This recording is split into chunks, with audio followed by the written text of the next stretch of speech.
What everyone thought was just a delicate butterfly tattoo on her wrist turned out to be a classified combat insignia that would mean the difference between life and death when terror struck the downtown convention center. This is the story of Elena Vasquez.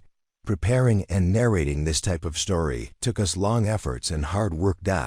So if you are enjoying the story, please consider subscribing to our channel. The morning shift at Pinnacle Convention Center in downtown Denver started like any other for Elena.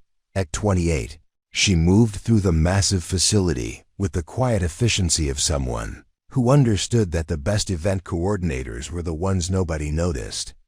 Her petite frame and shoulder-length auburn hair made her nearly invisible among the crowds of vendors, exhibitors, and attendees who filled the sprawling complex during major events.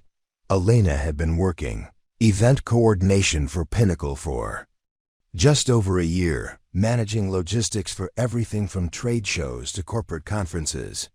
It was steady work that suited her perfectly. She preferred staying in the background, ensuring that sound systems worked flawlessly, that catering arrived on schedule, and that the countless moving pieces of large events clicked together seamlessly. Most people barely registered her presence.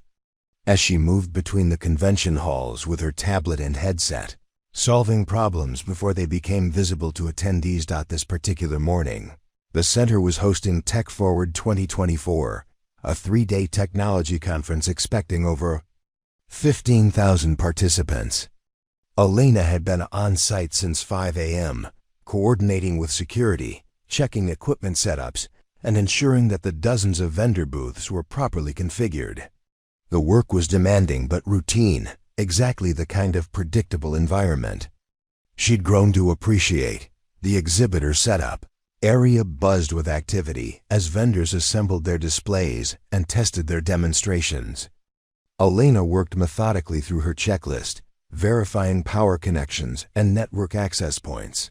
Her movements were precise and economical, no wasted motion, though the busy vendors were too focused on their own preparations to notice the professional way she handled even the most complex technical requirements.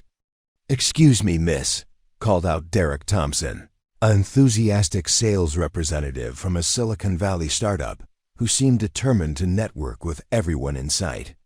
"We're having trouble with our audio feed. The connection keeps cutting out." During our product demo, Elena glanced up from her tablet.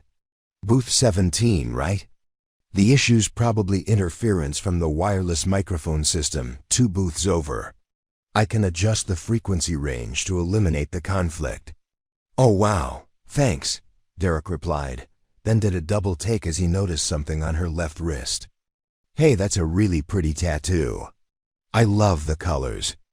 Elena instinctively pulled her sleeve down slightly, but the small design was still visible where it peeked out from under her conference polo shirt. The tattoo was delicate and intricate, appearing to be a stylized butterfly with wings in deep purple and gold. Most people who noticed it assumed it was purely decorative, the kind of artistic design that young women often chose for their first tattoo. "Thanks," Elena said simply, returning her attention to the audio diagnostic on her tablet. But Derek's comment had caught the attention of several other vendors in the nearby booths. They gathered around, craning their necks to get a better look at the small marking on Elena's wrist. The design was beautiful and seemingly innocent, with flowing lines that created an almost ethereal butterfly silhouette. "That's absolutely gorgeous," said Michelle Park, a marketing director from a tech firm in Austin. "The detail work is incredible. Did you design it yourself?" Elena continued troubleshooting the audio system, methodically testing different frequency ranges.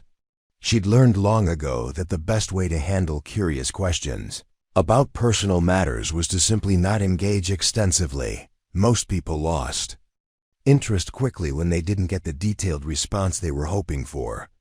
"Where did you get it done?" pressed another vendor, a young man named Kevin from a cybersecurity company. "I've been thinking about getting some ink myself, and that's exactly the kind of artistic style I'd want." The other vendors exchanged glances.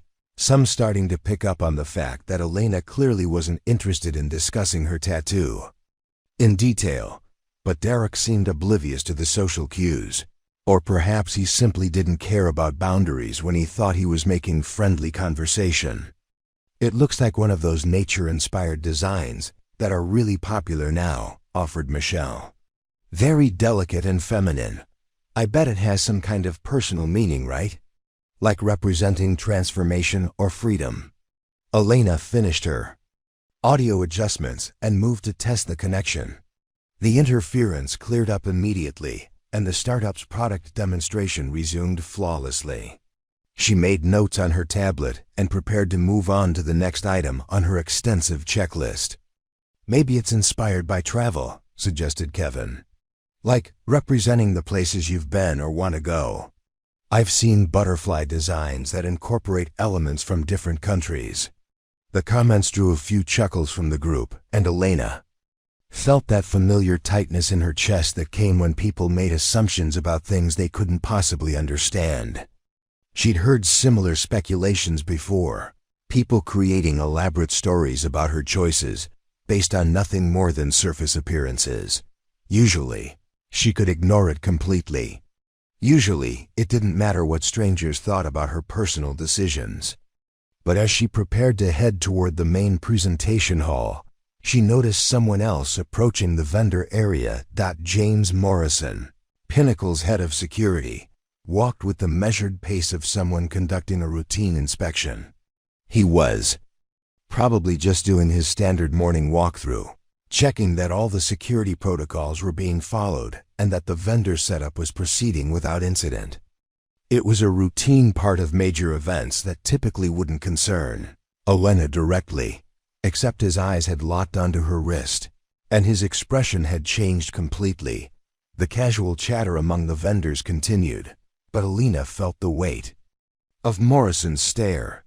There was something in his face, a recognition that made her pulse quicken slightly. She developed an instinct for reading people over the years, for spotting the moment when someone saw more than they were supposed to see. Morrison took a step closer, his gaze never leaving the small butterfly design on Elena's wrist. The vendor area remained busy with setup activities, but Elena could see that his attention was focused entirely on her tattoo.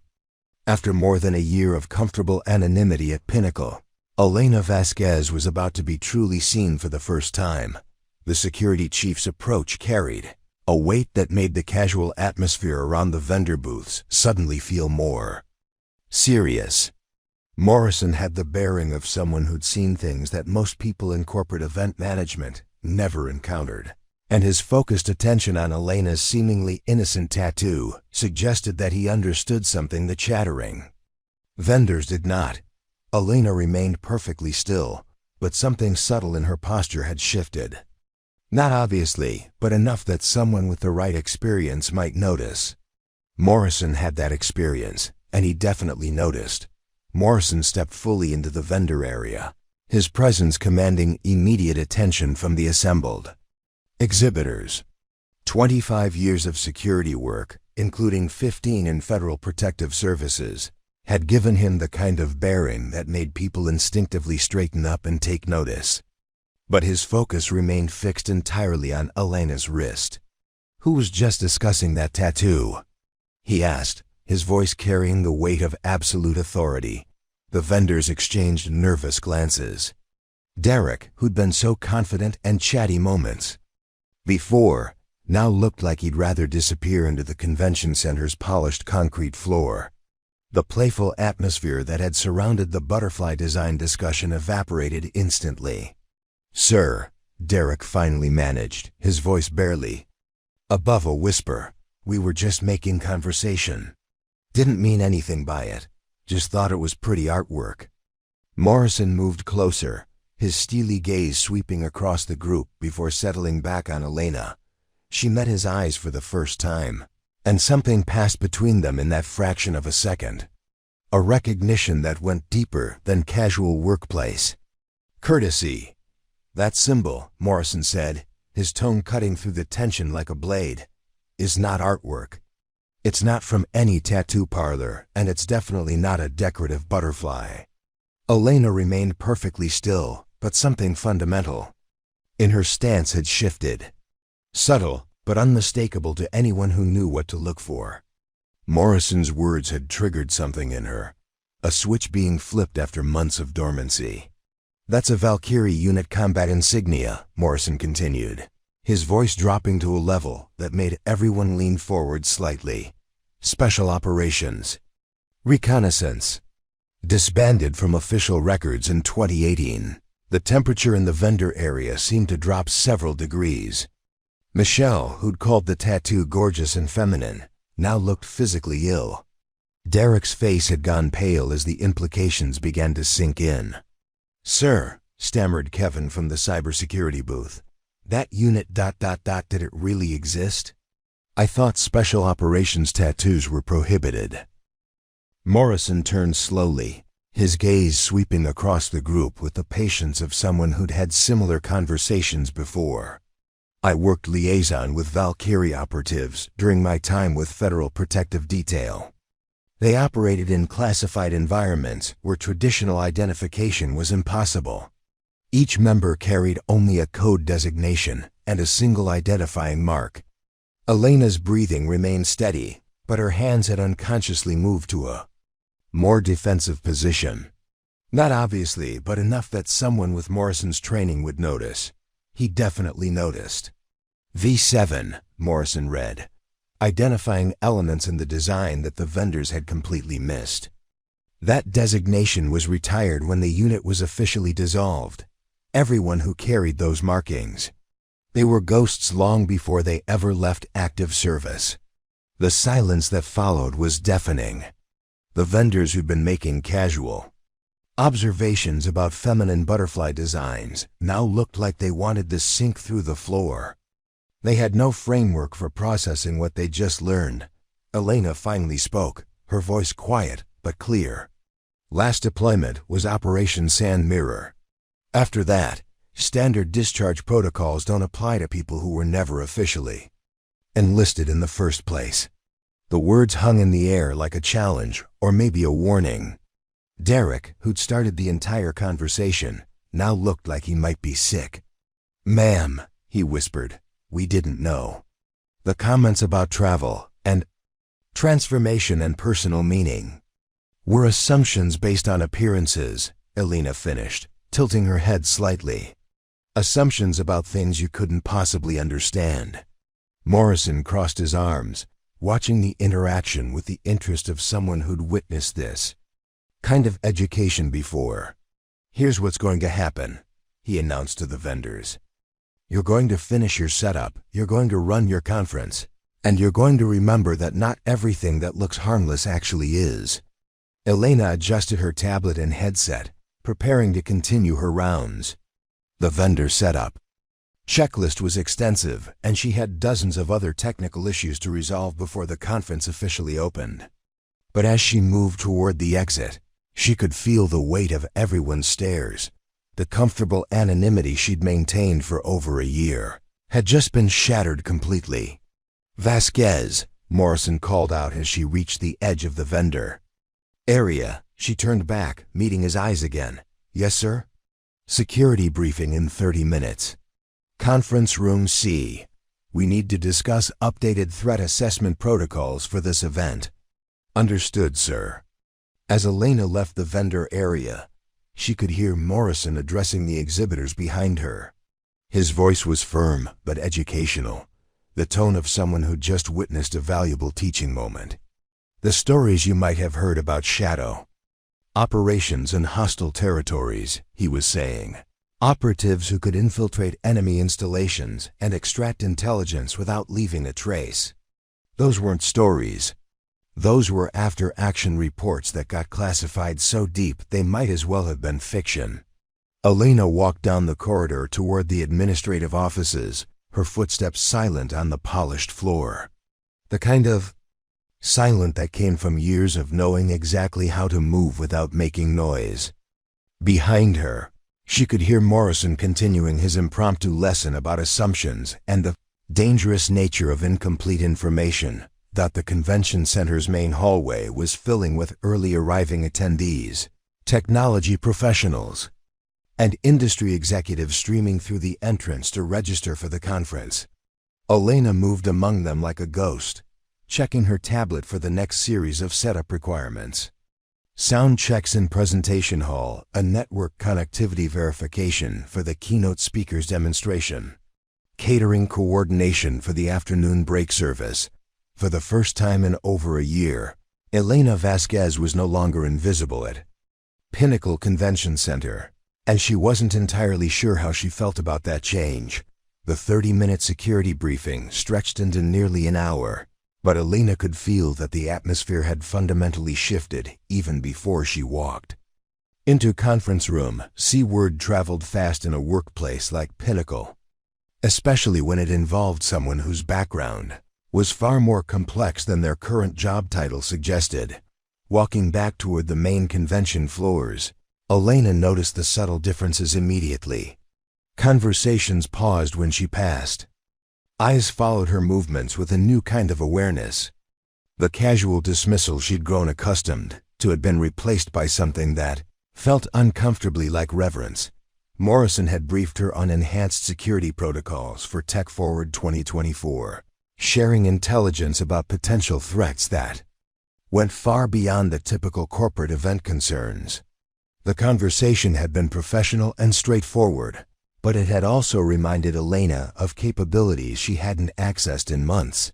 "Vasquez," called out Tom Bradley from the audiovisual team as she passed the main presentation hall.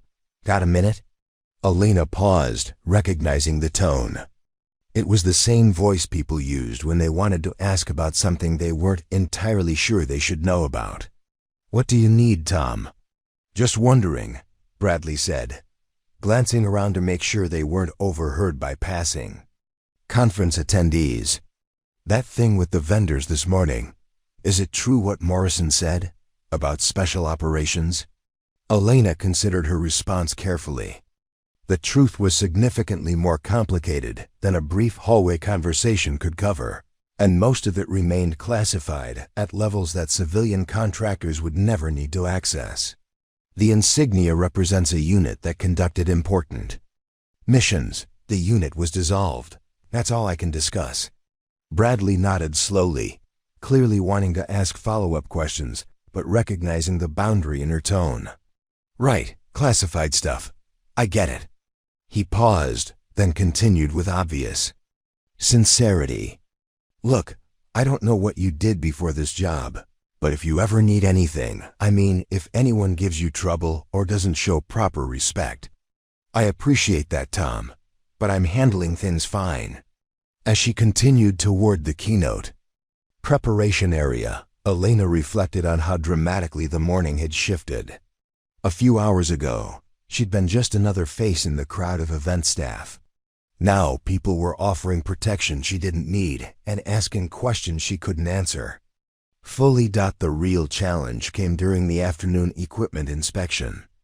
Elena was verifying network security protocols for the vendor demonstration areas when she heard familiar voices approaching from the registration lobby. It was Derek and two other vendors from the morning incident. The conversation hushed, but clearly urgent. "I still can't believe it," one of them was saying as they passed her workstation. "She looked so normal, like completely ordinary." "That's probably the entire point," Derek replied, his voice lacking its usual confident networking tone. "If she was supposed to be invisible in hostile territory, she couldn't look like some kind of action movie character." They entered the nearby coffee area and immediately spotted Elena working at her mobile setup station. The conversation stopped abruptly, replaced by an awkward silence that stretched uncomfortably long. "Ma'am," Derek finally said, his voice formal and uncertain, "we wanted to apologize properly. Not just because Morrison recommended it. We were completely out of line this morning." Elena looked up from her security diagnostic screen. "Go ahead. We were totally inappropriate, making assumptions about something we didn't understand," said the vendor from the Austin tech firm. It was unprofessional and disrespectful, and honestly just really ignorant of us. Really, really ignorant, added the cybersecurity representative. We had no right to speculate about personal matters, especially something that obviously has serious significance. Elena set down her diagnostic tablet and studied their faces. They looked genuinely remorseful, but also confused and slightly overwhelmed. She recognized the expression from her own reflection years ago, when she'd first learned that the world contained layers of complexity that most people never suspected existed. "You made assumptions," she said simply. "In operational environments, assumptions get people killed. The lesson isn't about respecting my specific service record. It's about understanding that everyone carries hidden depths and experiences." "Yes, ma'am," Derek said. "We understand that now, do you?" Elena asked. "Because understanding isn't just about apologizing when you realize you're wrong. It's about questioning your initial judgments before you form strong opinions. It's about looking deeper before you decide what someone's story must be." She stood up and moved to check the network connection points, continuing her inspection while she spoke. "The insignia bothered you because it didn't fit your expectations. Small, colorful, seemingly decorative. You decided it must be artistic or trendy or personally meaningful in some shallow way." The three vendors listened intently, hanging on every word as if they were receiving crucial intelligence. "But you never asked yourselves why someone would choose to permanently mark themselves with something that looks so out of place for what you assumed about them. You never wondered if there might be a story behind it that you weren't seeing, experiences that shaped that choice." "We should have," Derek admitted. "Should have been more thoughtful, more respectful of boundaries." "Maybe," Elena said. "Or maybe you should have just minded your own business. Not everything is meant to be understood by everyone, and not every story is meant to be shared in casual conversation." She turned back to face them, and for a moment, they caught a glimpse of something harder in her expression. Something that reminded them that this woman had lived through experiences they couldn't even imagine. "The important thing is what you do next," she continued. "How you apply this lesson. When you encounter something else you don't understand, someone else who doesn't fit your immediate expectations." "Yes, ma'am," all three said simultaneously as they left the coffee area. Elena heard Derek say to his companions, "I feel like we just received the most important professional development training we'll ever get." Elena smiled slightly as she returned to her network diagnostics. Maybe being visible wasn't entirely negative. Maybe there were lessons she could share from this position that she'd never been able to communicate as an active operative. But as the afternoon progressed, she began to notice other changes that were less welcome. Questions that went beyond curiosity. Requests for advice that seemed to assume she had answers to problems she wasn't qualified to address. People treating her differently, not just with respect, but with an almost uncomfortable deference. By late afternoon, Elena was beginning to understand that her year of peaceful anonymity at Pinnacle was permanently over. The question now was what she would do with the attention she'd never asked for, and certainly hadn't expected. The convention center's main exhibition hall was reaching peak attendance as the day's final presentation sessions began. 15,000. Technology professionals filled the massive space, networking, attending demonstrations, and participating in the kind of industry discussions that drove innovation forward. Elena moved through the controlled chaos, monitoring systems and ensuring that everything continued running smoothly. Her tablet showed green status indicators across all major systems. Network connectivity was stable. Audiovisual equipment was functioning normally. Security protocols were operating within normal parameters. It was exactly the kind of successful event that made her job satisfaction worthwhile. But something felt different. A subtle tension that she couldn't quite identify, like the atmospheric pressure change that precedes a storm. Elena had learned to trust those instincts, even when logic suggested everything was fine. At 4:47 p.m., her tablet received the first alert. Unusual network activity detected in Sector 7. Multiple unauthorized access attempts targeting the main presentation systems. Elena's training kicked in immediately, her fingers moving across the tablet screen with practiced efficiency as she began tracing the source of the intrusion attempts. Within 30 seconds, she realized this wasn't a routine technical malfunction.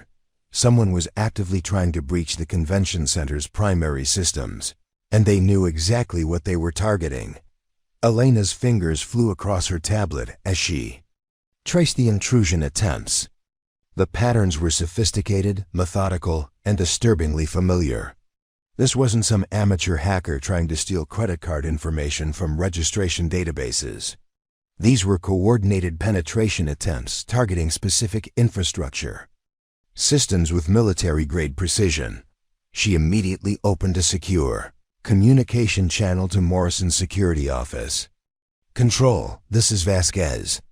I'm detecting active cyber intrusion attempts against primary systems. Multiple vectors, coordinated timing. This is not routine." Morrison's voice crackled back through her earpiece. "Can you isolate the source?" Elena was already 3 steps ahead, running trace protocols that went far beyond standard convention center security procedures, working on it. But James, the attack pattern suggests advanced persistent threat actors. They're not after attendee data. They're targeting presentation systems, building controls, and emergency communication networks. Are you certain this isn't a false positive? Some kind of system glitch? Negative.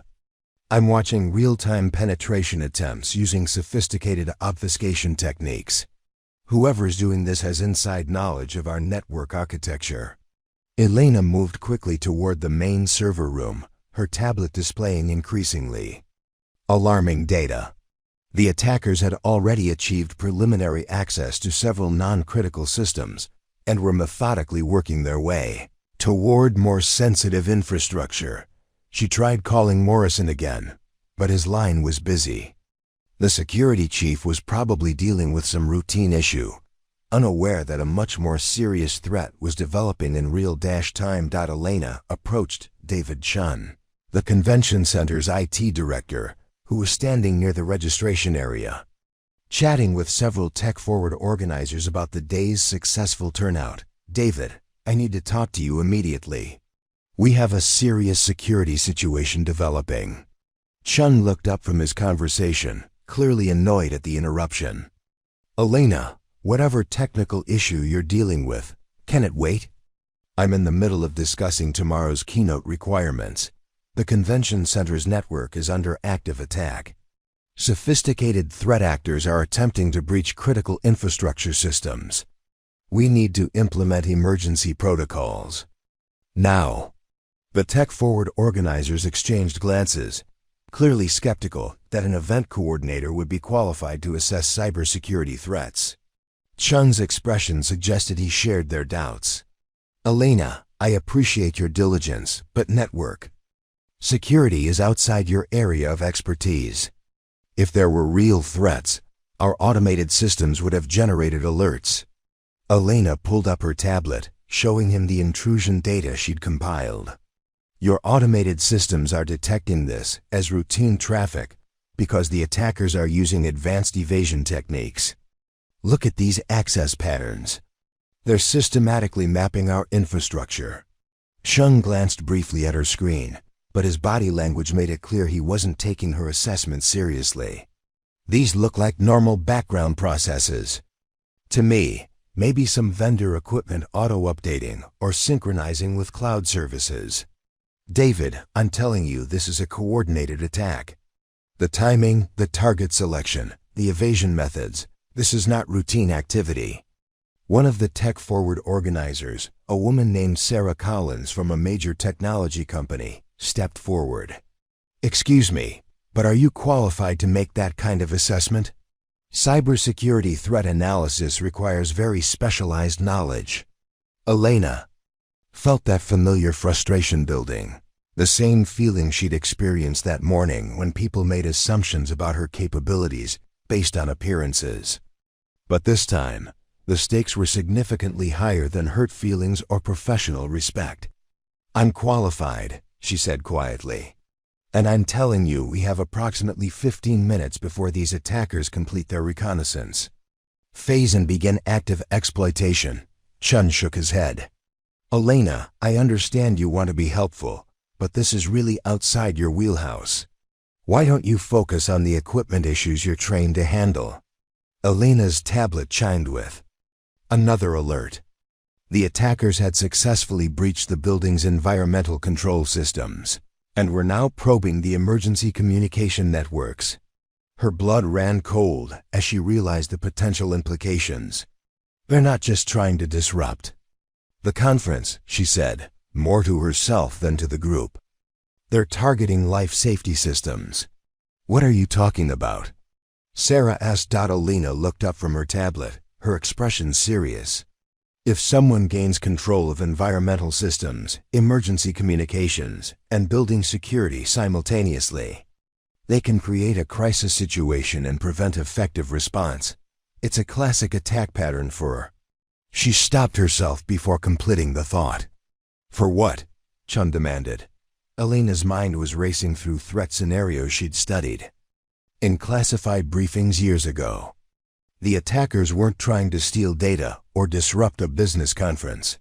They were positioning themselves to create chaos in a building containing 15,000 people. "We need to evacuate the building," she said, "right now." Chun laughed. "Elena, you want me to evacuate 15,000 people because you think someone's hacking our air conditioning system. Do you have any idea what that would cost? The liability issues alone would be enormous. David, listen to me carefully. The attack pattern I'm seeing is designed to create a mass casualty event. The attackers are systematically compromising systems they would need to control if they wanted to trap people inside the building during some kind of emergency." Sarah looked increasingly concerned, but Chun remained dismissive. "That's completely paranoid speculation. You're talking about something out of a movie, not real-world cybersecurity threats." Elena's tablet chimed again. The attackers had now accessed the building's fire suppression systems and were attempting to override safety protocols on the main electrical distribution panels. "It's not speculation anymore," she said grimly. "They just gained access to fire suppression and electrical systems. They can now disable emergency lighting, lock fire doors, and potentially flood the building with halon gas." Chun finally looked at her tablet screen more carefully, and Elena saw his expression begin to change as he processed what she was showing him.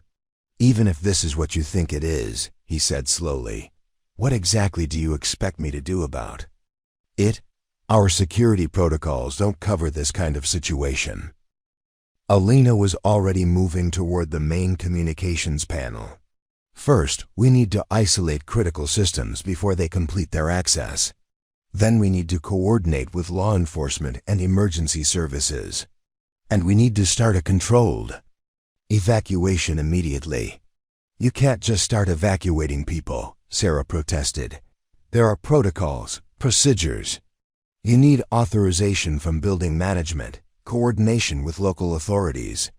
By the time we go through proper channels, it'll be too late," Elena said, beginning to implement network isolation procedures that definitely weren't part of her job description as an event coordinator. Chun watched in growing alarm as Elena's fingers moved across multiple system interfaces with obvious expertise. "Elena, how do you know how to do that? Those are administrative-level network security functions." Elena paused for a fraction of a second, realizing she'd just revealed capabilities that went far beyond anything coordinators should possess.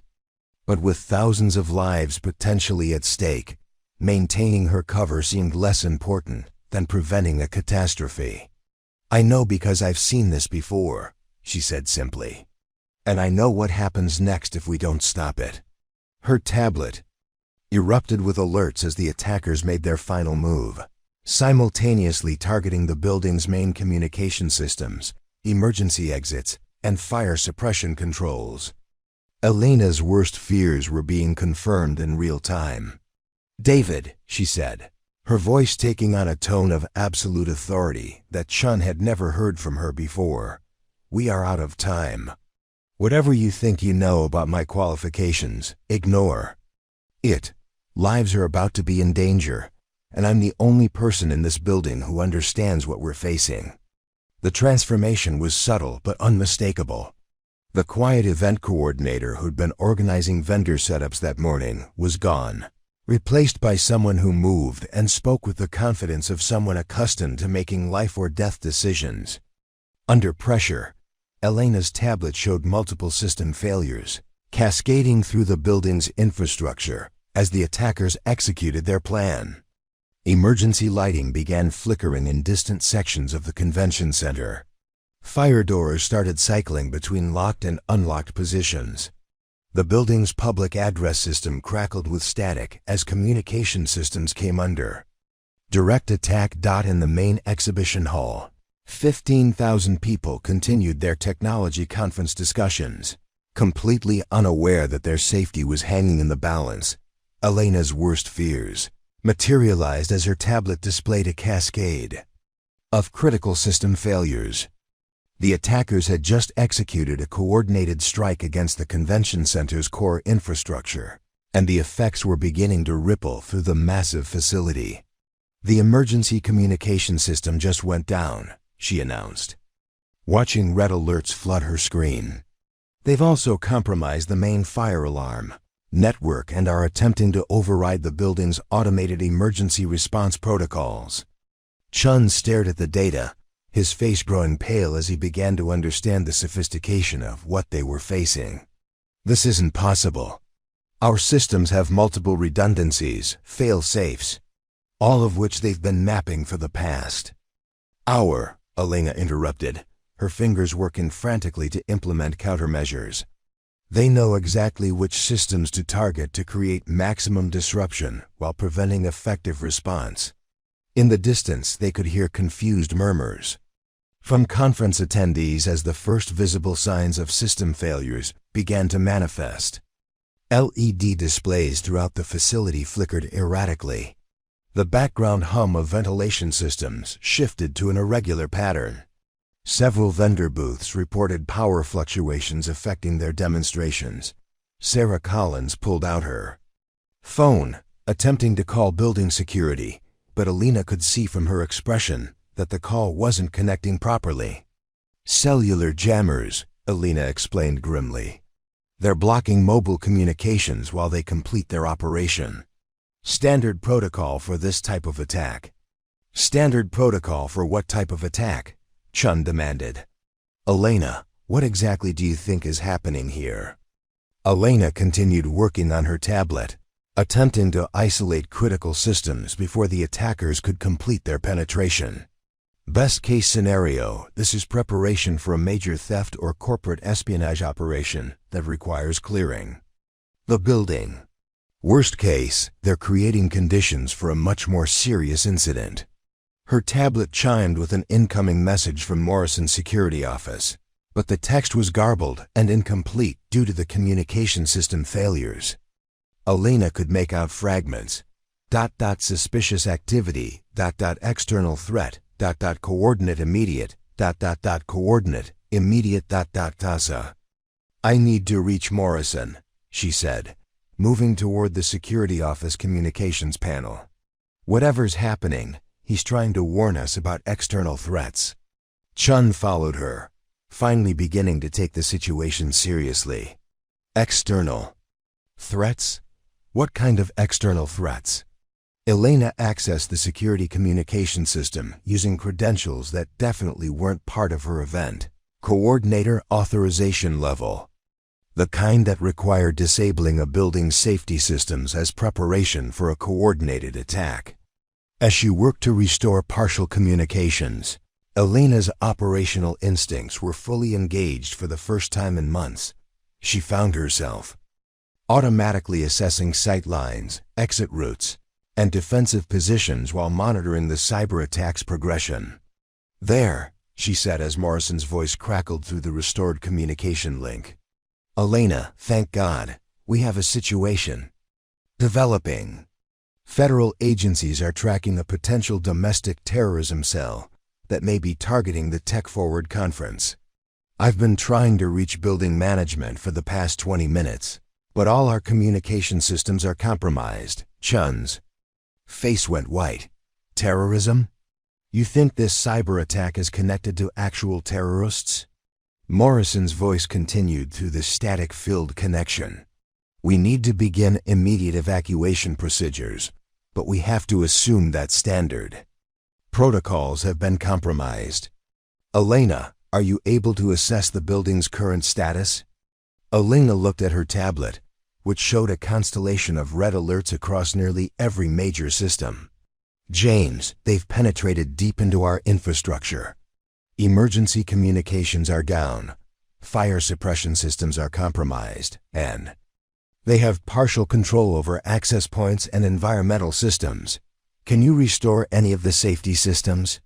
"I'm working on it, but they're using sophisticated persistent access techniques. Every system I isolate, they find an alternative pathway. This is military-grade cyber warfare, not typical criminal hacking." Sarah Collins had been listening to the exchange with growing alarm. "Military-grade?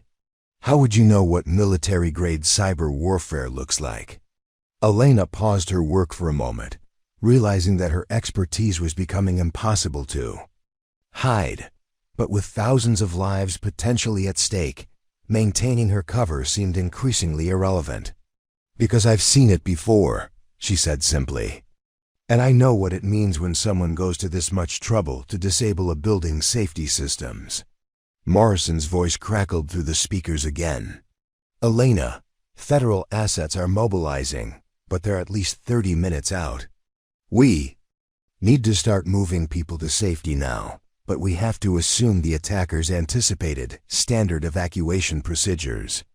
Elena's training kicked into full gear as she began mentally mapping alternative evacuation strategies that would account for compromised systems and potential external threats. "Understood. I can coordinate from here, but I'll need administrative access to override the automated systems they've compromised." Chun looked bewildered. "Coordinate what?" "Elena, you're an event coordinator, not a security specialist." Elena turned to face him directly, and he took an unconscious step backward at the expression in her eyes. Something had fundamentally changed in her demeanor. The quiet efficiency he'd grown accustomed to had been replaced by the focused intensity of someone accustomed to operating under extreme pressure. "David, I need you to listen very carefully.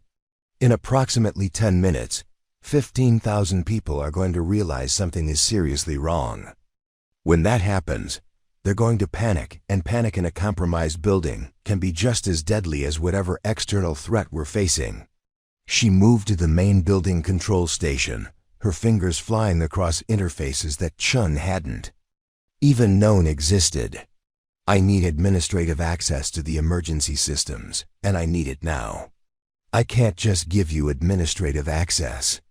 There are protocols, authorization procedures, ... Elena's tablet erupted with a new series of alerts.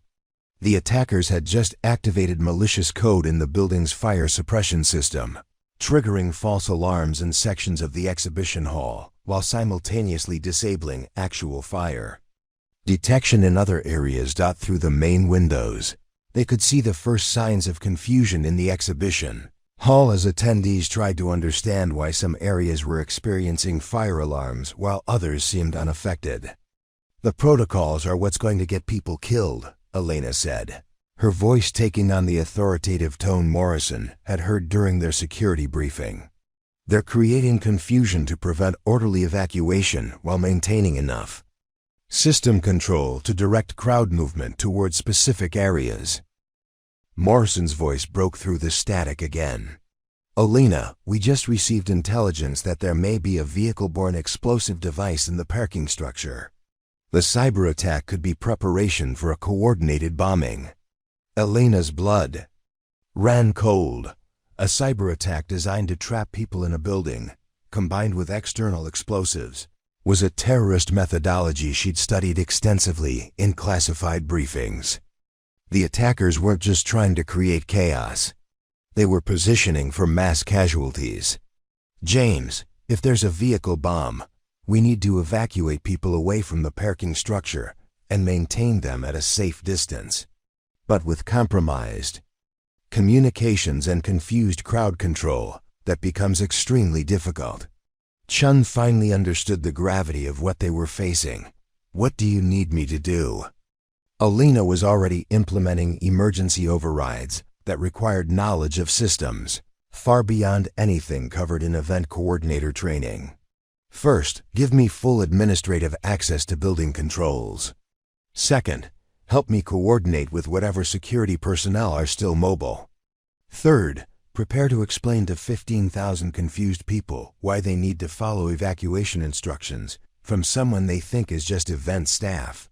As she worked, Elena's mind was processing threat scenarios and response options with the kind of rapid analysis that came from extensive counterterrorism training.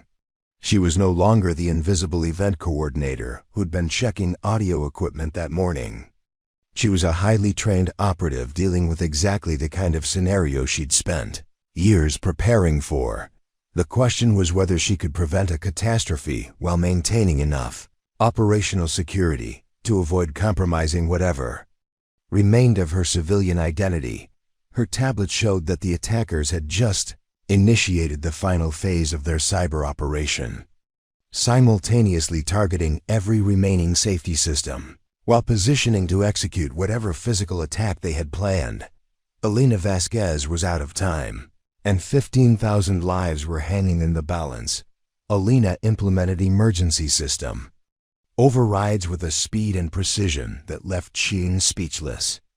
Her fingers moved across control interfaces with the kind of muscle memory that suggested extensive training on these exact systems.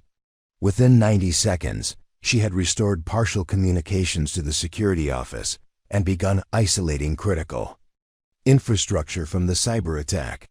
"Elena," Morrison's voice came through more clearly now, "I need you to know that federal counterterrorism units are en route, but they're requesting immediate intelligence on the building's current status. Can you provide real-time threat assessment?" Elena's response came without hesitation, using terminology that made Chun's eyes widen. "Primary threat vector appears to be cyber-enabled physical attack. Attackers have achieved persistent access to life safety systems and are using coordinated false alarms to create crowd confusion. Secondary threat assessment confirms potential vehicle-borne improvised explosive device in the parking structure, though I haven't been able to verify exact location or timing." Sarah Collins, who had been listening to Elena coordinate with growing amazement, finally spoke up. "How do you know that terminology? That's not language that event coordinators learn." Elena ignored the question, focused entirely on her tablet, as she tracked the attackers' movements through the building's network infrastructure. "Morrison, they're about to trigger a massive false emergency that will drive people toward the parking structure. We need to redirect evacuation flow away from that area immediately." "Understood."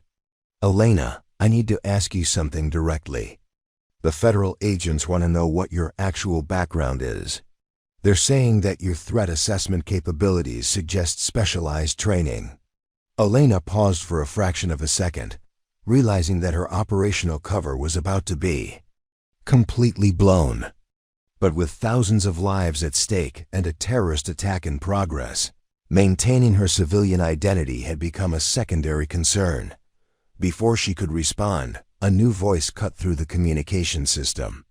Clear, authoritative, and unmistakably military. "This is Colonel Rebecca Martinez, Defense Intelligence Agency. We're taking operational control of this incident. Identify the individual providing threat assessment from inside the building." Morrison's voice carried a note of surprise. "Colonel, this is Elena Vasquez, our event coordinator. She's been tracking the cyber attack and providing tactical analysis. There was a brief pause, then Colonel Martinez spoke again, with obvious recognition. "Did you say Elena Vasquez? Calsign V7? Elena closed her eyes briefly, knowing that her carefully constructed civilian life was about to end permanently. Confirmed.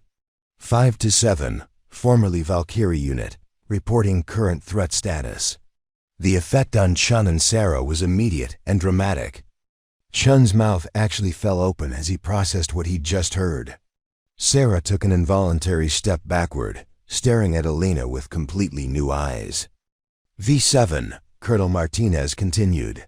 Your operational file shows expertise in counterterrorism, cyber warfare, and crisis response. Are you able to coordinate response efforts from your current position? Elena straightened unconsciously, her posture shifting into the bearing of someone accustomed to command responsibility. Affirmative, Colonel. I have partial control of building systems and can direct evacuation procedures. But I need to know the status of external threats. We have confirmed explosive device in the parking structure, timer unknown. Additional threats possible. Your priority is ensuring safe evacuation away from potential blast zones while maintaining crowd control. Chun finally found his voice. Elena, your military intelligence? Elena turned to face him, and he saw a completely different person than the quiet event coordinator he'd known for over a year. The transformation wasn't just in her posture or voice. It was fundamental, as if she'd been wearing a mask that had finally been removed. Former military intelligence, she corrected. Valkyrie Unit was a classified counterterrorism task force. We specialized in preventing exactly this kind of attack. Sarah's voice was barely a whisper. The tattoo on your wrist. It's not a kandu butterfly at all, is it? Elena glanced down at the design that had started this entire sequence of events. Valkyrie Unit combat insignia.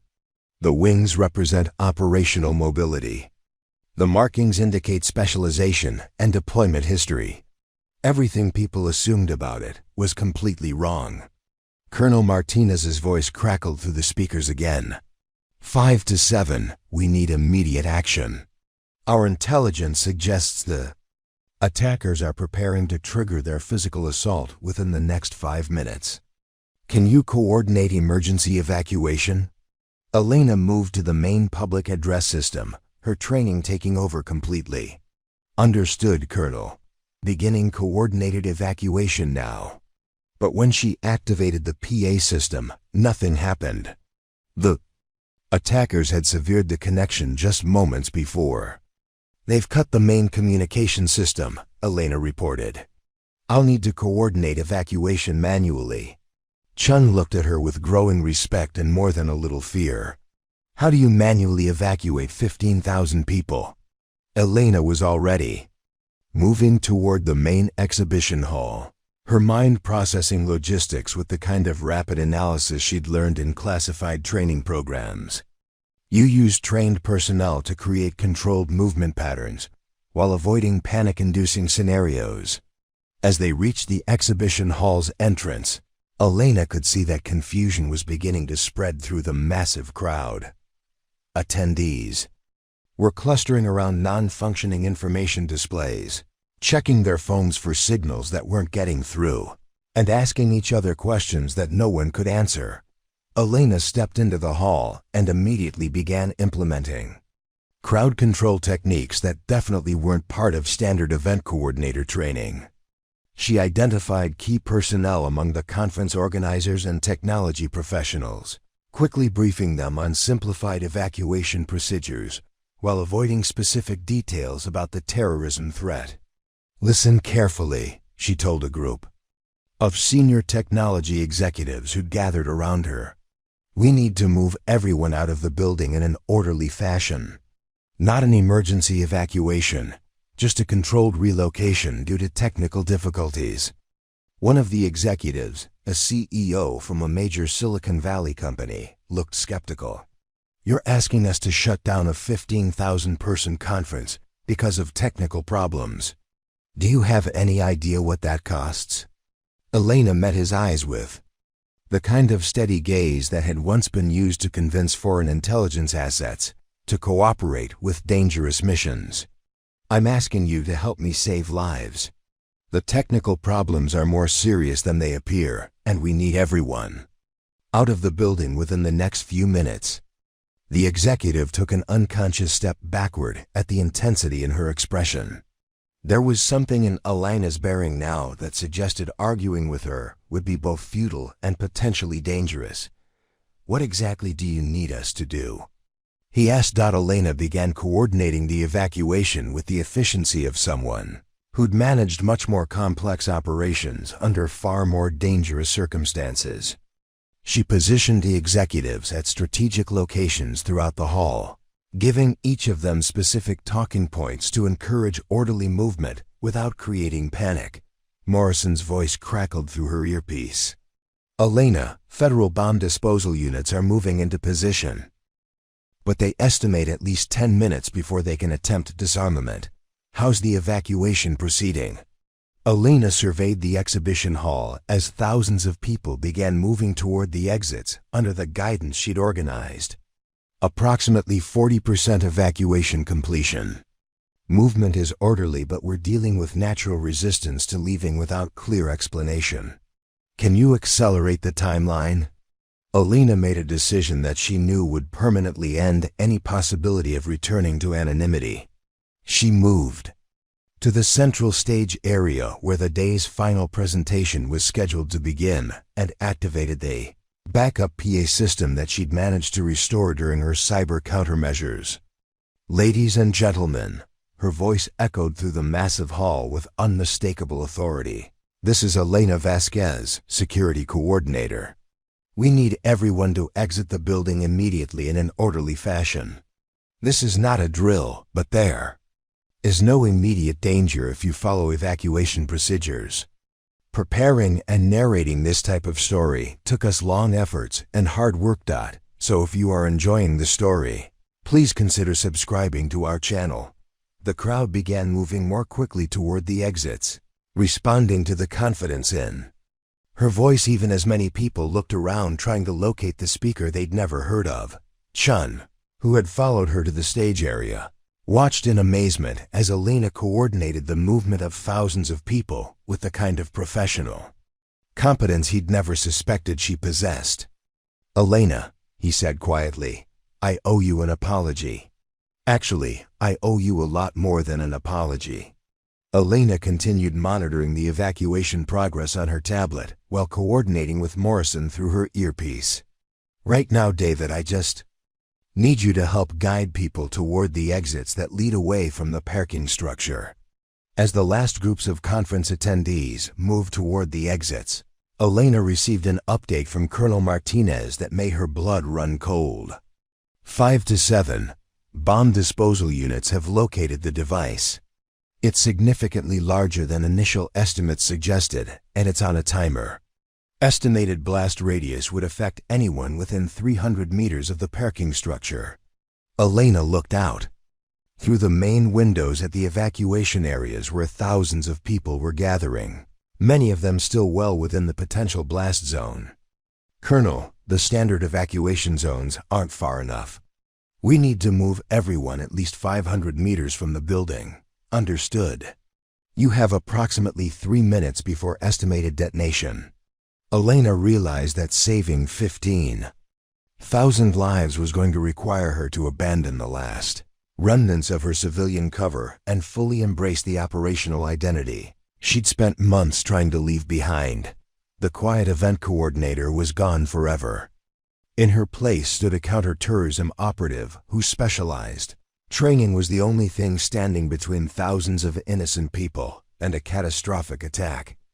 Elena's mind shifted into full operational mode as she calculated distances, crowd dynamics, and timing variables with the precision that had once made her invaluable in counterterrorism operations. 3 minutes to move thousands of people beyond a blast radius that most of them didn't even know existed. "Morrison," she said into her earpiece while simultaneously coordinating with the technology executives who were still helping guide evacuees.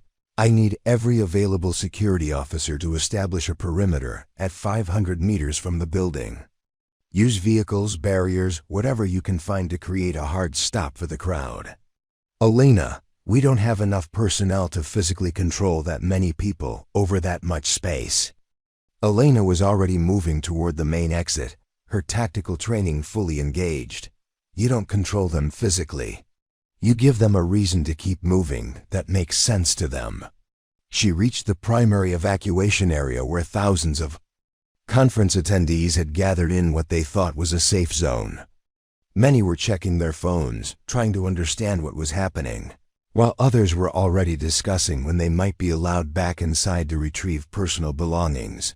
Elena climbed onto a maintenance vehicle to address the crowd, her voice carrying the kind of authority that commanded immediate attention. "Everyone needs to continue moving away from the building," she announced. "We've detected a gas leak that could affect this entire area. For your safety, we need everyone to relocate to the far side of the parking lot, at least 3 blocks from the building." The mention of a gas leak created exactly the psychological motivation Elena needed. People began moving more quickly without the panic that would have resulted from mentioning explosives or terrorism. It was a technique she'd learned in classified training. Give people a threat they can understand and a clear action they can take. Chun, who had stayed with her throughout the evacuation, watched in amazement as Elena managed crowd psychology with obvious expertise. "How do you know how to do this?"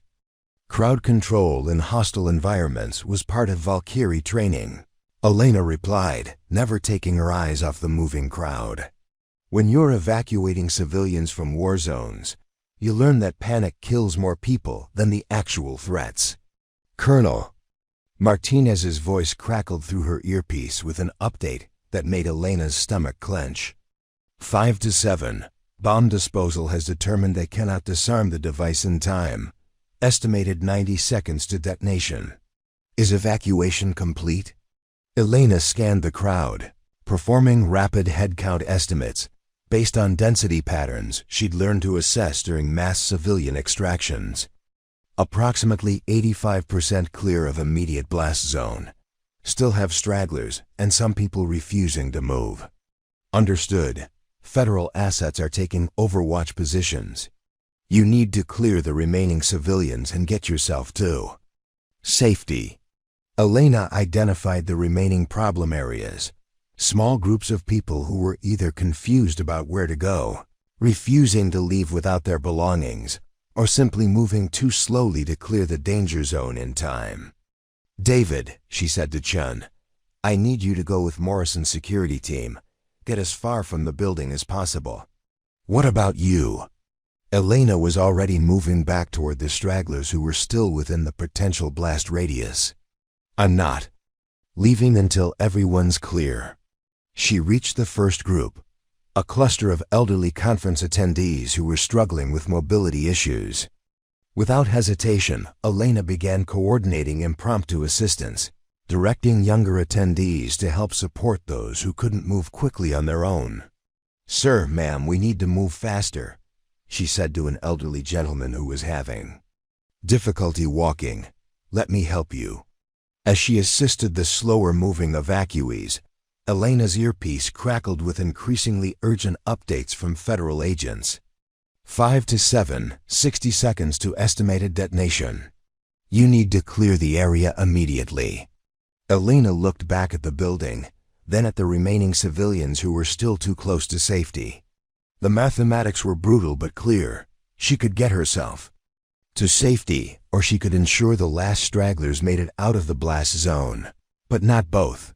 For someone trained in classified operations where individual sacrifice for mission success was an accepted reality, the choice was obvious. "Colonel, I'm staying with the last civilian group. Continue countdown updates." Elena moved to the furthest group of stragglers, a team of vendors who had stopped to argue about leaving expensive equipment behind. "You need to move now," she told them with unmistakable urgency. "Everything in that building is replaceable. You are not." One of the vendors, a man in his 50s who clearly wasn't used to taking orders from people he perceived as junior staff, bristled at her tone. "Look, I don't know who you think you are, but I have $60,000 worth of equipment in there, and I'm not just abandoning it because someone thinks they smell gas." Elena met his eyes with the kind of stare that had once convinced armed insurgents to surrender without firing a shot. "I'm someone who's trying to save your life.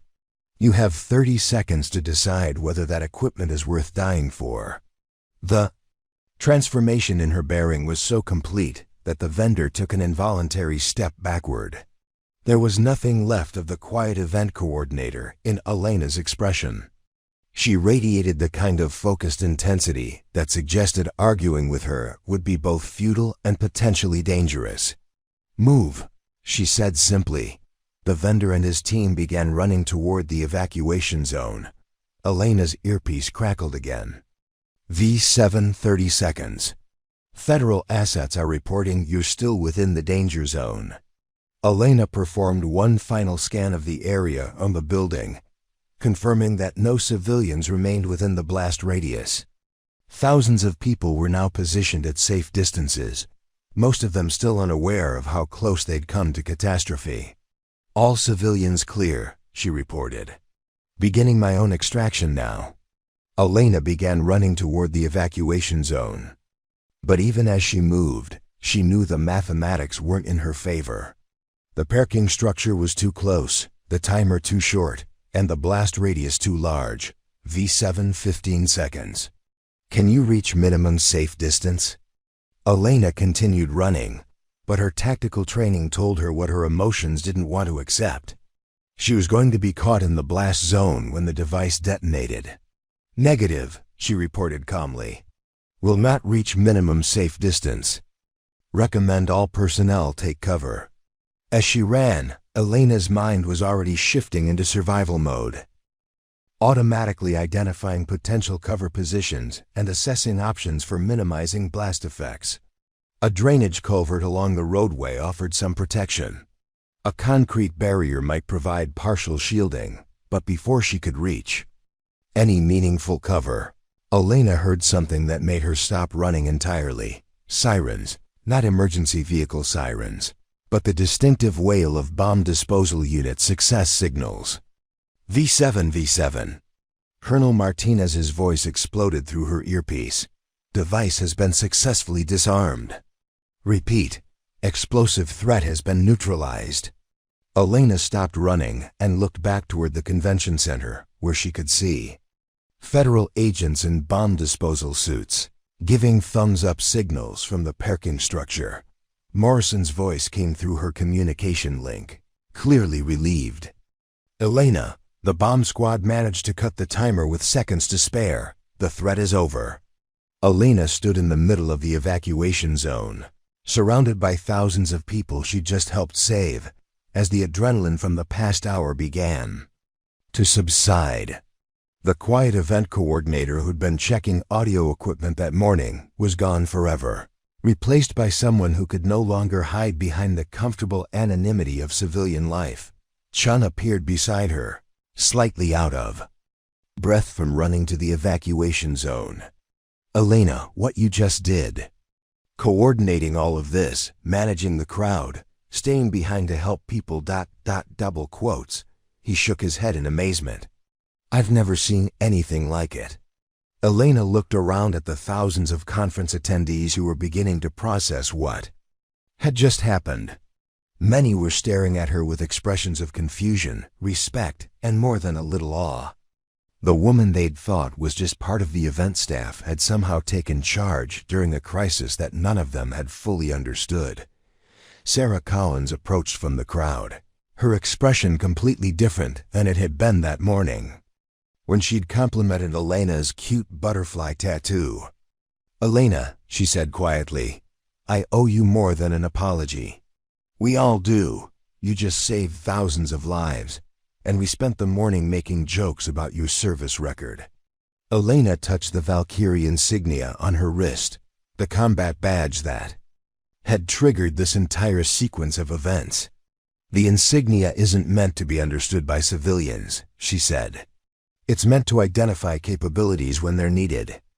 As federal agents began securing the scene and conducting preliminary interviews, Elena realized that her year of peaceful anonymity at Pinnacle Convention Center was permanently over. The question now was what came next for someone who specialized. Training had just prevented a mass casualty terrorist attack. Colonel Martinez appeared through the crowd, flanked by 2 federal agents. Her expression carried the kind of respect reserved for operatives who just successfully completed a critical mission. V7, she said formally, outstanding work today. Your threat assessment and crowd management prevented what could have been a catastrophic incident. Elena straightened unconsciously, falling back into military bearing. Thank you, Colonel. Just doing what I was trained for. That's exactly what I want to discuss with you. Colonel Martinez gestured toward a quieter area away from the crowd. Of evacuees, her expression serious but respectful. Elena, we need to discuss your current status and future options. What happened here today changes everything. As they walked away from the evacuation zone, Elena could feel the eyes of thousands of conference attendees following her movement. Word was spreading quickly through the crowd about the woman who'd somehow taken charge during the crisis, coordinating emergency response with capabilities that no one had suspected she possessed. Before we go any further, Colonel Martinez continued, I need to understand why someone with your operational background was working as an event coordinator. Valkyrie Unit operatives don't typically transition to civilian roles without significant reasons. Elena glanced back at the convention center, where federal agents were securing the scene and bomb disposal technicians were completing their work. After the unit was dissolved, standard military career paths weren't available. The work we did was too classified for conventional resume building. Civilian employment seemed like the most practical option for maintaining financial stability. And you chose event coordination because it allowed you to remain invisible? Partially, but also because it utilized organizational skills and crisis management abilities without requiring explanation of where those capabilities came from. Colonel Martinez nodded thoughtfully. Elena, your performance today demonstrates that your operational skills are not only intact, but have actually improved through practical application. The way you managed that evacuation, coordinated with federal assets, and maintained crowd control under extreme pressure was textbook counterterrorism. Response. Shun appeared beside them, clearly hoping to overhear at least part of their conversation. Colonel Martinez acknowledged him with a professional nod before continuing. Mr. Chun, I understand you work with Elena on a regular basis. Were you aware of her background before today?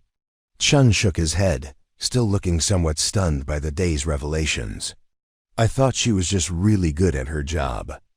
Efficient, calm under pressure, great with technical problems. I never imagined. He trailed off, clearly struggling to process the transformation he'd witnessed.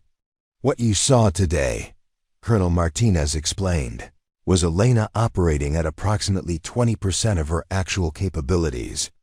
Valkyrie Unit training included advanced counterterrorism, cyber warfare, hostage rescue, and deep cover operations. Today's incident was well within her expertise range. Elena felt uncomfortable being discussed as if she weren't present, but she recognized the colonel's methodology. This was as much about educating civilian personnel as it was about debriefing operational performance. Morrison approached the group, his expression carrying the kind of relief that comes after successfully managing a crisis situation. Colonel, I wanted to thank Elena personally for her coordination efforts. Without her threat assessment and evacuation management, we would have been looking at a completely different outcome. James, Elena said, you would have handled the situation effectively with or without my involvement. You had the right instincts and the right resources. Morrison shook his head firmly. Elena, with respect, that's not accurate. When you first reported the cyber intrusion, I was focused on routine security protocols. I didn't have the background to recognize the sophisticated attack patterns you identified. Without your analysis, we might not have understood the threat until it was too late. Colonel Martinez observed the interaction with obvious interest. That raises an important point about resource utilization and threat recognition. Elena, how long did it take you to identify this as a coordinated terrorism operation rather than routine cybersecurity issues? Elena considered the question carefully. Initial indicators suggested advanced persistent threat actors within the first few minutes of detection. Coordinated timing and target selection patterns confirmed terrorism.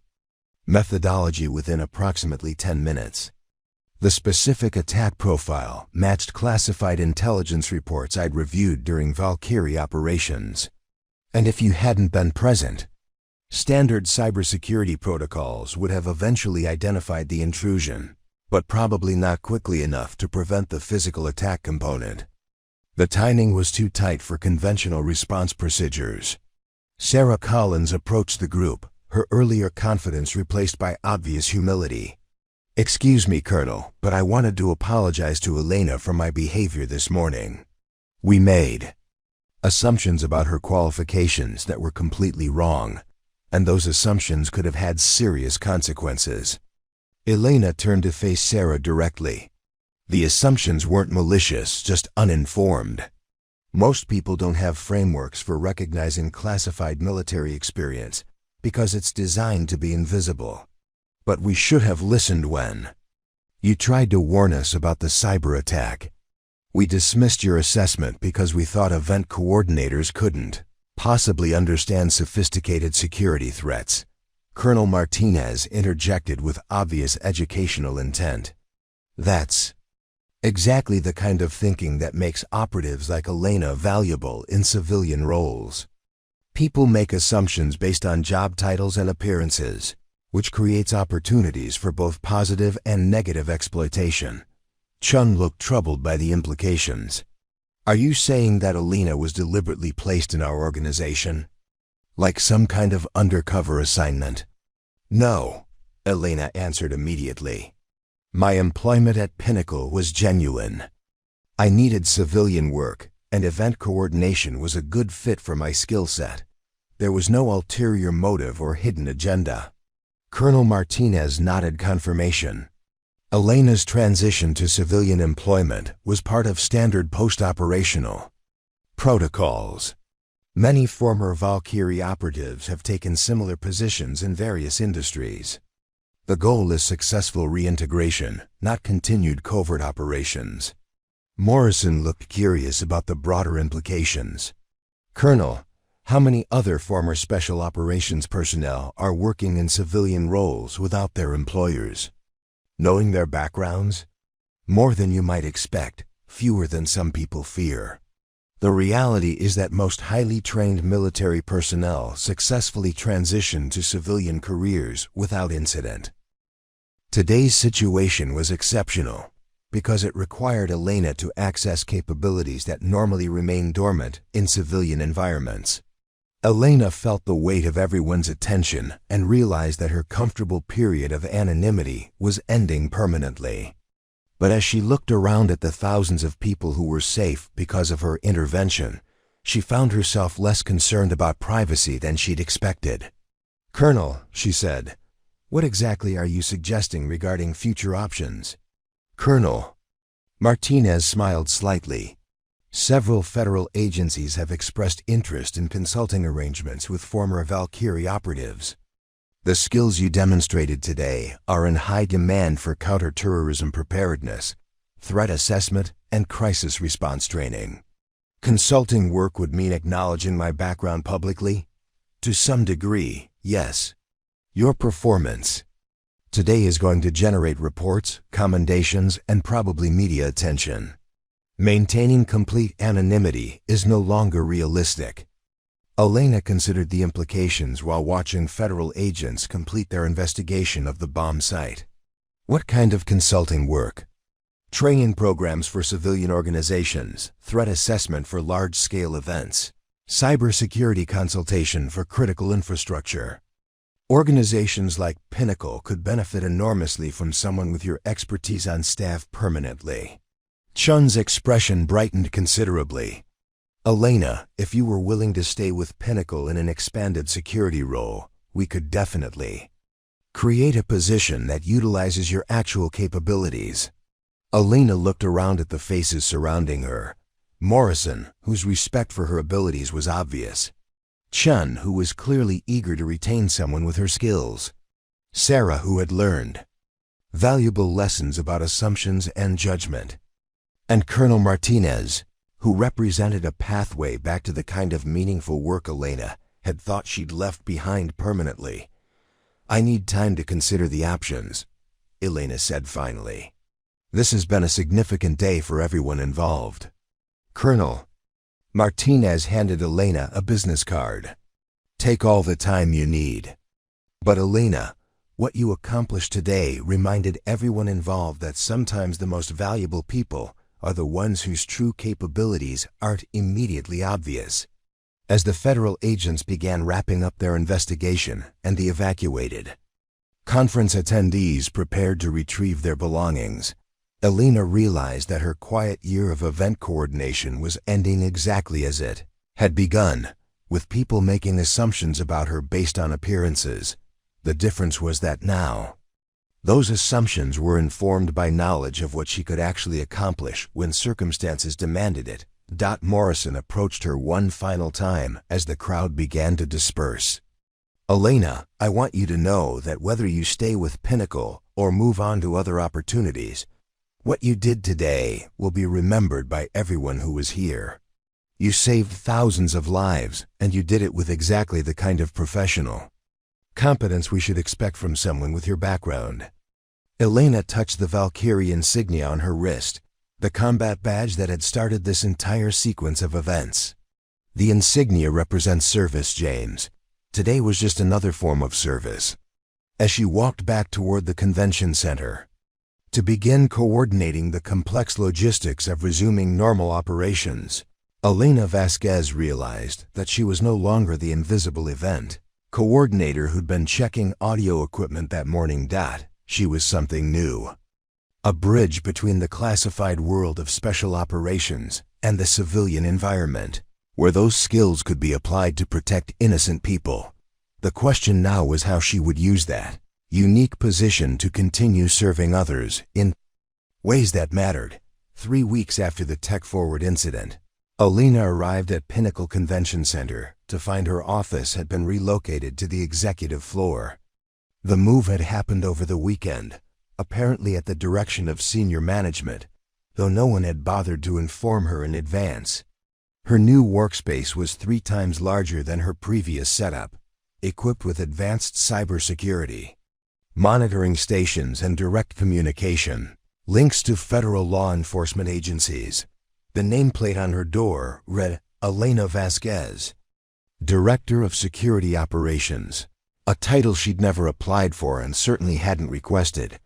Chun appeared in her doorway before she'd finished examining the new equipment arrangements. Elena, good morning. I hope the new office meets your needs. We've installed the latest threat detection systems and established secure communication protocols with DHS and FBI field offices. Elena set down her tablet and turned to face him. David, I didn't ask for a promotion or a title change. When I agreed to consider expanded responsibilities, I meant gradual transition, not a complete career overhaul. Elena, after what happened during TechForward, pretending you're just an event coordinator isn't realistic for anyone involved. Our insurance companies are demanding enhanced security protocols. Our clients are asking specifically about our counterterrorism capabilities. And frankly, our board of directors wants to ensure we retain someone with your expertise. Elena moved to the window overlooking the main exhibition hall, where setup was beginning for a renewable energy conference. The familiar routine of vendors arranging displays and testing equipment looked peaceful and predictable. Exactly the kind of environment she'd grown to appreciate during her year of anonymity. What if I prefer the work I was doing before? Chen joined her at the window. Elena, I've watched you over the past 3 weeks.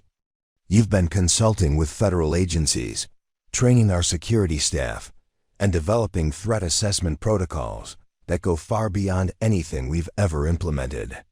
You're not happy doing routine event coordination anymore, and we both know it. Elena had to admit he was correct. Since the TechForward incident, she'd found herself increasingly engaged with complex security challenges that utilized her specialized training. The routine logistics work that had once provided comfortable structure now felt limiting and frustrating. The federal consulting opportunities Colonel Martinez mentioned, she said. How extensive are they? Significant enough that several agencies have submitted formal requests for your services. Homeland Security wants you to develop training programs for large-scale event security. The FBI is requesting consultation on cyberterrorism threat assessment. And the Defense Intelligence Agency has expressed interest in utilizing your experience for contractor training programs. Elena's phone buzzed with an incoming message from Morrison, who had been coordinating with federal agencies regarding ongoing security improvements at Pinnacle. The text was brief but significant. Media interview requests increasing. CNN, Fox News, 60 Minutes all requesting profiles on the hidden operative who saved. TechForward, recommend strategy discussion. The media attention is becoming problematic, Elena said, showing Chen the message. I never intended to become a public figure. Chen nodded sympathetically. We've been receiving dozens of calls from journalists wanting to interview the secret agent working as event staff. Our public relations department is struggling to manage the requests while respecting your privacy. Elena's phone rang, displaying a number she recognized as Colonel Martinez's direct line. She answered immediately. Elena, we need to discuss the media situation and some new developments regarding your future options. Can you meet me at the Federal Building downtown this afternoon? Of course, Colonel. Is there something specific I should know about? Several things, actually. The TechForward incident has generated significant interest at the highest levels of government. Your performance has been reviewed by people who make decisions about national security resources and priorities. After ending the call, Elena realized that her comfortable period of choosing her own direction was rapidly coming to an end. Forces larger than her personal preferences were beginning to shape her future in ways she couldn't control. Chen observed her expression with obvious concern. Elena, whatever opportunities are developing, I hope you'll consider maintaining some connection to Pinnacle. What you've built here over the past 3 weeks has transformed our entire approach to security and crisis management. Elena looked around her new office, equipped with technology that rivaled classified government facilities. What exactly have I built here? A security operation that other convention centers are trying to replicate. We've received consultation requests from facilities across the country wanting to implement your threat assessment protocols. The model you've developed here is becoming an industry standard. Morrison appeared in the doorway, carrying a folder thick with documents. Elena, I need to brief you on several developments before your meeting with Colonel Martinez this afternoon. Elena gestured for him to enter and close the door. What kind of developments? Morrison opened the folder and spread several official-looking documents across her desk. First, the Department of Homeland Security has classified the TechForward incident as a prevented catastrophic terrorism event. Your actions are being cited as a textbook example of effective civilian counterterrorism response. Elena examined the documents, recognizing the formatting of classified intelligence reports. And second, 3 other major convention centers have experienced sophisticated cyber intrusion attempts over the past 2 weeks. All 3 used attack methodologies similar to what we saw during TechForward. Federal agencies believe we may have intercepted the first incident in a coordinated campaign. Elena felt the familiar sensation of operational parameters shifting, the moment when individual circumstances became part of larger strategic concerns. They think TechForward was a test run? Possibly. Or possibly it was supposed to be the first in a series of coordinated attacks designed to demonstrate vulnerability in civilian infrastructure. Chun looked alarmed. Are you saying that other facilities are facing similar threats? Morrison nodded grimly. Elena's threat detection and response protocols may have prevented not just the TechForward incident, but provided early warning for a much larger terrorism campaign. Elena's phone buzzed again, this time with a message from an unknown number. Ms. Vasquez, this is Rebecca Santos from 60 Minutes.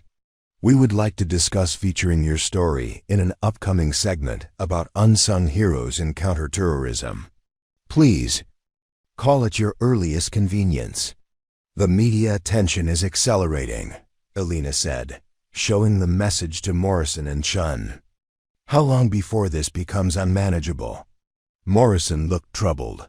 Elena, there's something else you should know. We've received informal inquiries from private security firms offering significant compensation for your consulting services. Some of the numbers being discussed are substantial. Elena set down the phone and considered the rapidly evolving situation. 3 weeks ago, she'd been an anonymous event coordinator focused on maintaining invisible efficiency. Now she was being courted by federal agencies, pursued by media organizations, and recruited by private security companies. James, what kind of numbers are we talking about? Starting salaries in the mid-six figures, plus performance bonuses, comprehensive benefits, and equity participation for consultation on high-profile events and installations. Chun's expression suggested he understood that Pinnacle couldn't compete with those kinds of offers. Elena, we can't match what private firms are offering financially. But we can offer something different, the opportunity to develop and implement security innovations without the constraints of corporate politics or profit motives. Elena moved back to the window, watching the renewable energy conference setup proceed with peaceful routine. What I valued about working here was the opportunity to contribute without being the center of attention. That option no longer exists. Morrison joined her at the window. Elena, you've demonstrated capabilities that are needed in today's security environment. Trying to return to anonymity might not be realistic, but you can choose how to use your visibility constructively. Meaning what exactly? Meaning you can become a public advocate for improved civilian security preparedness. You can train others to recognize and respond to threats. You can help organizations develop systems that prevent incidents rather than just responding to them after they occur. Elena's tablet chimed with an urgent message from Colonel Martinez. Meeting moved to 1400 hours. Additional federal representatives will be present. Significant opportunity to discuss. Please confirm attendance. Chun read the message over her shoulder. Elena, whatever they're offering, I hope you'll remember that meaningful work isn't always about the highest salary or the most prestigious position. Sometimes it's about finding the right fit between your capabilities and the environment where you can make the greatest positive impact. Elena realized that her comfortable year of peaceful anonymity was not just ending. It had ended the moment she'd chosen to save thousands of lives instead of protecting her own cover identity. The question now was how she would use her revealed capabilities to continue serving others in ways that mattered. The quiet event coordinator was gone forever, replaced by someone whose specialized training had become a public resource for protecting innocent people from sophisticated threats. The only remaining question was what form that service would take, and whether she could find a way to embrace visibility while maintaining the core values that had made her effective as a ghost. The Federal Building's conference room contained more senior officials than Elena had expected. Colonel Martinez sat at the head of a polished oak table, flanked by representatives from the Department of Homeland Security, the FBI's counterterrorism division, and two civilians she didn't immediately recognize. Elena, Colonel Martinez began, Thank you for coming.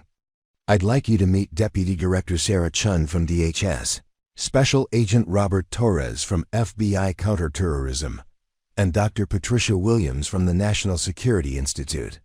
Elena took the offered seat, noting the formal tone and the presence of officials whose involvement suggested decisions being made at levels far above her personal preferences. Deputy Director Chun opened a classified folder and spread several photographs across the table.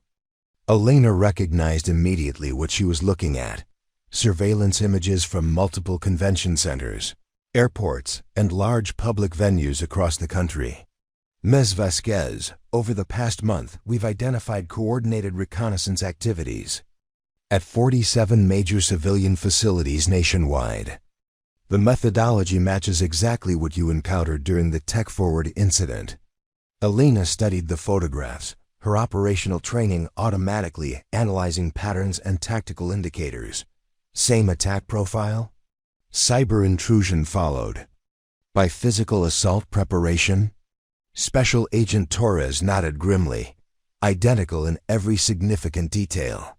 We believe TechForward wasn't just a terrorist attack, it was a proof-of-concept demonstration for a much larger operation.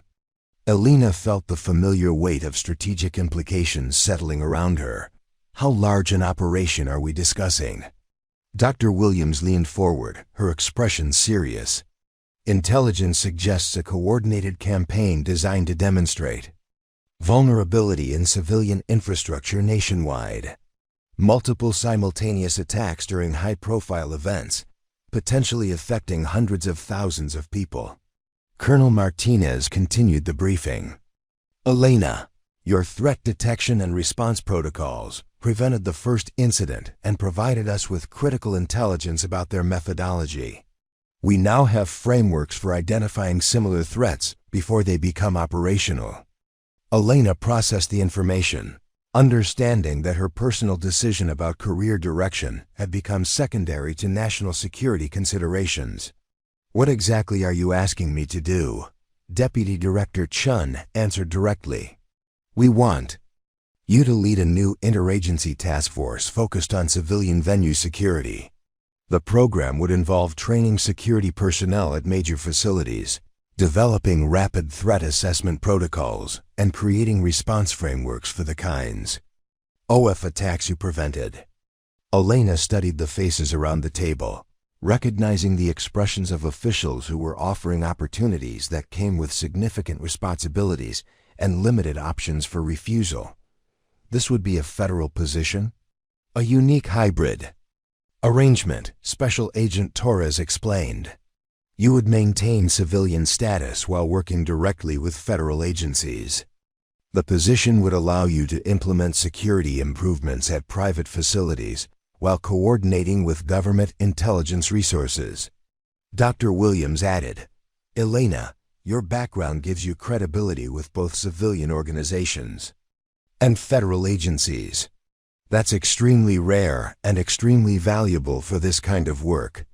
Elena's phone buzzed with a message from Morrison. CNN crew setting up outside Pinnacle. Interview requests multiplying. Media attention becoming unmanageable. She showed the message to Colonel Martinez, who nodded with obvious understanding. Elena, the media attention is going to continue whether you accept this position or not. Your choice is between managing that visibility constructively or trying unsuccessfully to return to anonymity. Elena considered the options, realizing that her comfortable year of invisible service had prepared her for exactly this kind of responsibility. What would the task force structure look like? Deputy Director Chun outlined a program that was both ambitious and practical. Elena would travel to major facilities across the country, training security personnel and implementing threat detection systems. She would work with federal intelligence agencies to identify emerging threats while helping civilian organizations develop response capabilities. The position would be based wherever you choose to establish operations, Colonel Martinez added. Many task force coordinators work from existing facilities that can be enhanced to meet federal security requirements. Elena thought immediately of Pinnacle, where she'd built relationships and developed systems that were already being replicated at other facilities. "Colonel, if I were to accept this position, could the task force be based at Pinnacle Convention Center? They've invested significantly in security infrastructure, and I've established working relationships there." "Absolutely. In fact, that arrangement would provide excellent cover for federal operations, while allowing you to maintain connections to the civilian security community." Elena realized that accepting this position would mean permanent visibility, constant travel, and the kind of high-stakes responsibility she'd thought she'd left behind when Valkyrie Unit was dissolved. But it would also mean using her specialized training to protect innocent people on a scale that individual operations had never achieved. "I need to understand something," she said. "The 47 facilities you mentioned, how many people could potentially be affected if coordinated attacks succeeded?" Special Agent Torres consulted his notes. Conservative estimates suggest over 2 million people could be directly affected during peak event periods. Secondary effects could impact millions more through infrastructure disruption and economic consequences. Elena felt the weight of those numbers settling around her decision. 2 million people whose safety could depend on whether someone with her training was available to recognize and prevent sophisticated attacks. "When would this program begin?" "Immediately," Deputy Director Chun replied. "We've already identified 12 high-priority facilities that need immediate assessment and training. The first deployment would be next week." Elena's phone rang with a call from Chun at Pinnacle. She answered on speaker at Colonel Martinez's gesture. "Elena, I don't want to pressure you, but I need to tell you something. Since news of the TechForward incident became public, we've received consultation requests from over 30 major venues across the country. They all want security assessments and training based on your protocols." Elena looked around the table at the federal officials who were offering her the resources and authority to respond to exactly those requests. "David, if I were to accept a federal position that allowed me to provide those consultations while maintaining connections to Pinnacle, would that arrangement work for everyone involved?" "Elena, that would be ideal. We could serve as your operational base while you travel to other facilities. Pinnacle would benefit from continued federal security collaboration, and you would have a stable home base for your operations. After." Chun ended the call. Colonel Martinez smiled slightly. "Elena, it sounds like all the relevant parties are aligned on this arrangement. The question is whether you're ready to embrace visibility and the responsibilities that come with it." Elena thought about the vendors who joked about her cute butterfly tattoo just a month earlier, making assumptions about her background based on appearances. She thought about the thousands of people who'd been safely evacuated from TechForward, most of them never knowing how close they'd come to catastrophe. She thought about the 2 million people who could benefit from security improvements that utilized her specialized training. "Colonel, there's one condition I need to include." "What's that?" "I want to maintain operational flexibility to implement training and security improvements without bureaucratic constraints. When I identify threats or vulnerabilities, I need authority to address them immediately rather than waiting for approval through multiple agencies." Deputy Director Chun nodded approvingly. "That's exactly the kind of operational independence this position is designed to provide. You would have direct authority to coordinate federal resources while implementing security improvements at civilian facilities." Elena stood up and moved to the window overlooking downtown Denver, where thousands of people went about their daily lives unaware of the sophisticated threats being planned against civilian infrastructure. "I accept the position," she said, turning back to face the table. "When do we start?"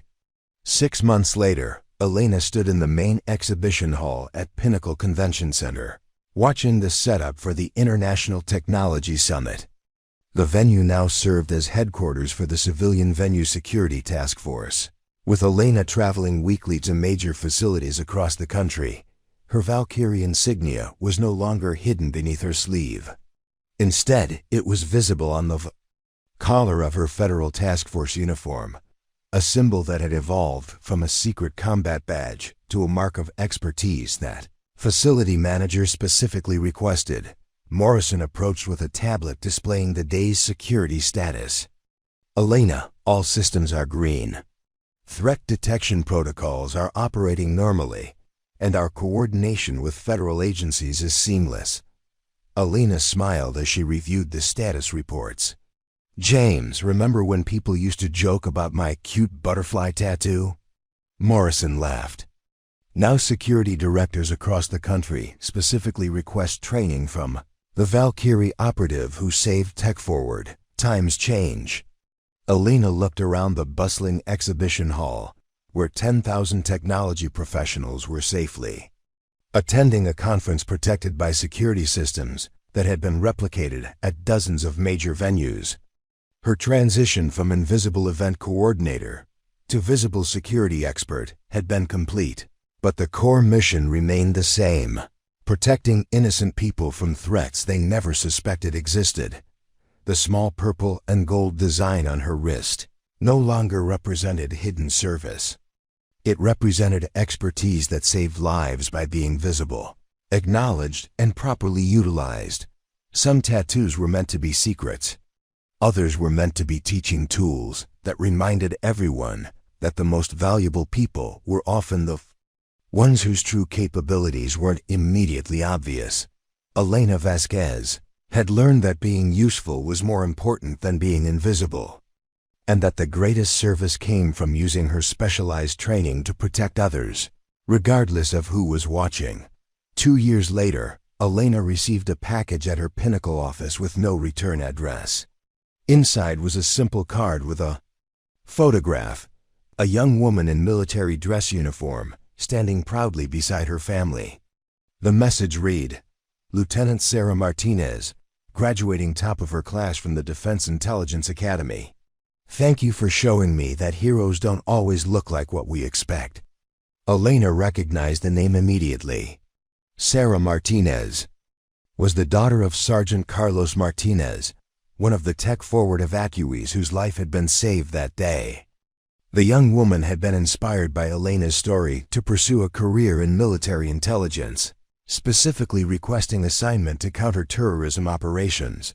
Elena smiled as she pinned the photograph to her office wall, where it joined dozens of similar letters from security professionals, first responders, and ordinary citizens who had been influenced by her example. Some were from people who'd attended her training programs.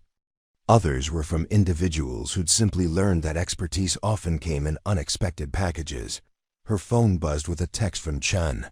"Elena, just got word that the new International Convention Center in Seattle wants to implement full Valkyrie protocol security systems. They're specifically requesting that you oversee the installation personally." Elena looked out at the exhibition hall where another successful conference was concluding safely. Her journey from invisible event coordinator to visible security expert had shown her that the most meaningful service came from being useful rather than hidden. The Valkyrie insignia on her collar caught the afternoon light, no longer a secret to be concealed, but a symbol of expertise that protected innocent people every single day. What started as jokes about a cute tattoo ended with saving thousands of lives and transforming civilian security nationwide. Elena's story proves that we should never judge people by appearances alone. Everyone has hidden depths and untold capabilities. If this story inspired you, hit that subscribe button and join our community where we share amazing tales of ordinary people doing extraordinary things. What hidden talents do the people around you possess? Share your thoughts in the comments below. And don't forget to ring that notification bell so you never miss our latest inspiring stories.